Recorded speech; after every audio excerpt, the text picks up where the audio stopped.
ஸ்ரீ குருப்பியோ நமக. முருகாசரணம். ஆண்டவன் பிச்சை அம்மா அவர்கள் எழுதிய கஷ்ட நிவாரண சஷ்டி கவசம் திருவண்ணாமலையில் உள்ள கம்பத்திளையனார் சந்நிதி முருகனை நினைத்து பாடினார். இந்தியா சைனா போர் நடந்தபோது ஆண்டவன் பிச்சை அம்மா ஸ்ரீ சண்முக ரக்ஷாபந்தனம் என்னும் சமஸ்கிருத பாடலை எழுதினார். அதுதான் கஷ்ட நிவாரண சஷ்டி கவசம் என்று அழைக்கப்படுகிறது. இந்த ஒரு முறை ஆண்டவன் பிச்சையம்மா திருவண்ணாமலை சென்றிருந்தார். அவர் இரவு பூஜையை பார்க்க கோவில் சென்றிருந்தார். ஆனால் அவர் செல்வதற்கு முன் இரவு பூஜை முடிந்து கோவில் சந்நிதிகள் அடைக்கப்பட்டிருந்தன. அவர் ரொம்ப வருத்தத்தில் ஆழ்ந்தார். அப்பொழுது ஒரு சிறுவர் அவர் முன் வந்து, வருத்தப்பட வேண்டாம் அம்மா, நான் தரிசனம் செய்து வைக்கிறேன் என கூறி மூலவருக்கு அர்ச்சனை செய்து பிரசாதமும் கொண்டு வந்து அம்மாவிடம் கொடுத்தார்.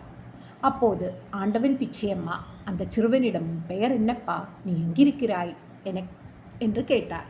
அப்பொழுது அந்த சிறுவன், என் பெயர் தண்டபாணி, இங்குதான் நான் வழக்கமாக இருப்பேன் என்று கம்பத்திளையனார் சந்நிதியை காட்டி சிறுவன் இருட்டில் சென்று மறைந்து விட்டார். அடுத்த நாள் கோவில் அர்ச்சகரிடம் சென்று நடந்ததை கூறினார் ஆண்டவன் பிச்சையம்மா. அப்படி அந்த அர்ச்சகர் சொன்னார், நீங்கள் சொன்ன மாதிரி ஒரு சிறுவன் இங்கே இல்லையேன்னு. அப்புறம் அதுக்கு அடுத்த நாள் ஆண்டவன் பிச்சையம்மா ரமண மகர்ஷியை பார்க்க போயிருந்தார். அப்பொழுது முக்காலமும் உணர்ந்த ரமண மகர்ஷி ஆண்டவன் பிச்சையம்மாவை பார்த்து கேட்டார், ஏன் தண்டபாணி தரிசனமெல்லாம் கிடைச்சதான்னு கேட்டு ஒரு சின்னதாக புன்னகைத்தார். இதை கேட்டதும் ஆண்டவன் பிச்சையம்மா உடனே கதறிட்டார். என் கையை பிடித்து சென்று கம்பத்திளையனார் சந்நிதியை காட்டியதை இப்போது நான் புரிந்து கொண்டேன் என புலம்பினார் ஆண்டவன் பிச்சையம்மா.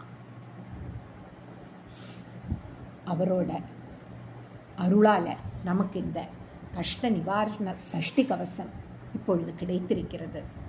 நாமும் துக்கங்களெல்லாம் போக இந்த கவசத்தை நாம் முருகனை நினைத்து மனதார நினைத்து பாடுவோமானால் நமக்கும் நல்கதி உண்டாகும். ஸ்ரீ குருப்பியோ நமஹ. கஷ்ட நிவாரண சஷ்டி கவச்சம் ஸ்ரீ ஷண்முக ரக்ஷாபந்தனம். முருகாசரணம்.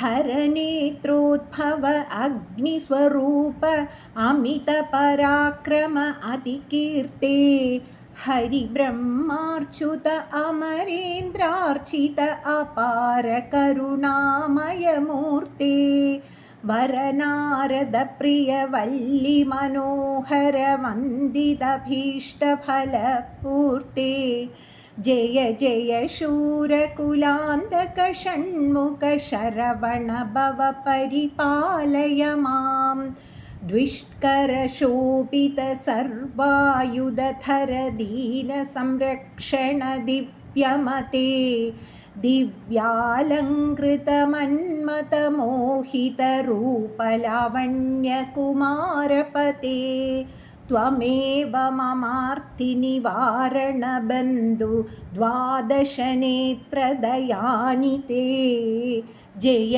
जय शूरकुलान्तक षण्मुख शरवण भव परिपालय माम् शूरभत्मासुरतारकसिंहमहाशुरदानव कुलकाला सूर्यकोटिसमानप्रकाशशक्त्यायुतविश्वात्मकलीला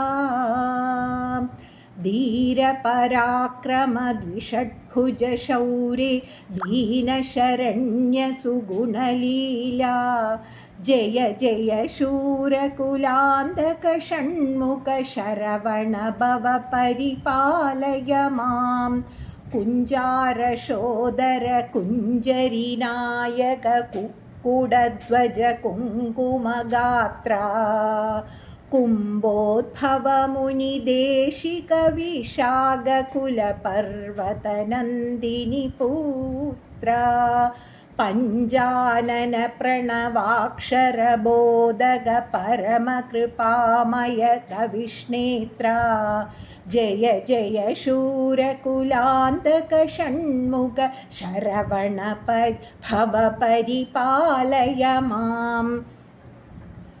मरकतमयूरवाहनमोहनमङ्गलवल्लिमनोरमणा मम भवभीतिनिवारणकारण मकमाद्भुतपङ्कजचरणा उरकशयन्न सगोदरि पार्वती उपयकरकमलाभरणा जय जय शूरकुलान्तक षण्मुख शरवण भव परिपालय मां षण्मुखमण्डलशोभितद्वादशनयनकमल करुणासिन्धो षट्चक्रस्थितषडाक्षरमन्त्रस्वरूप शरणागतबन्धो